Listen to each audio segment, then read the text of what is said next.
O Arousa Fútbol 7 non se celebrará en Vilagarcía como si se fixo nos últimos anos, así o afirman dende a organización do torneo deportivo alevín. Os desencontros co Concello son, segundo Alberto Diz, voceiro da organización, o motivo principal de esta situación. El punto en el que estamos, rotundo y definitivo, de que el Arousa Fútbol 7, el AF7, en Vilagarcía no va a tener lugar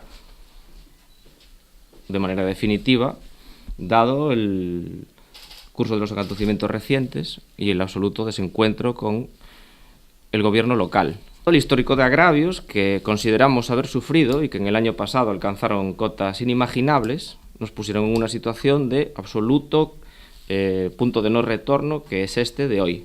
O certo é que esta é a única novidade con respecto ao evento deportivo que cada ano trae a centos de futbolistas alevíns a Arousa, xa que se fala da posibilidade de que o mesmo se trasladase a Sanxenxo dende a organización onde desbotan esa posibilidade, aínda que admiten que non é a única. Es cierto que todo el mundo está expectante para saber si vamos a un lado o a otro. No vamos a negar que las comunicaciones con el Concello de Sanxenxo existieron y existen. También hemos de decir que no es el único concello que ha mostrado interés, ni es el único concello con el que hemos hablado con respecto a ser sede de las actividades de F7.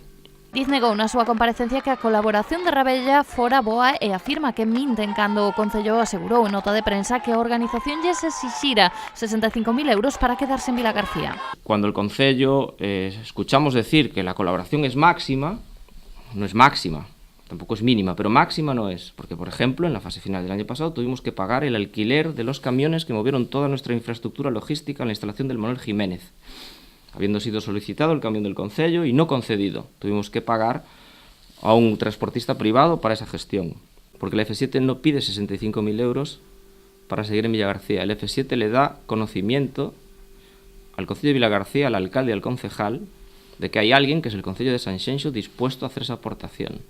Dende a organización do Arousa Fútbol 7 apuntan que dende aquela última reunión non houbo máis contacto entre o Concello e a organización.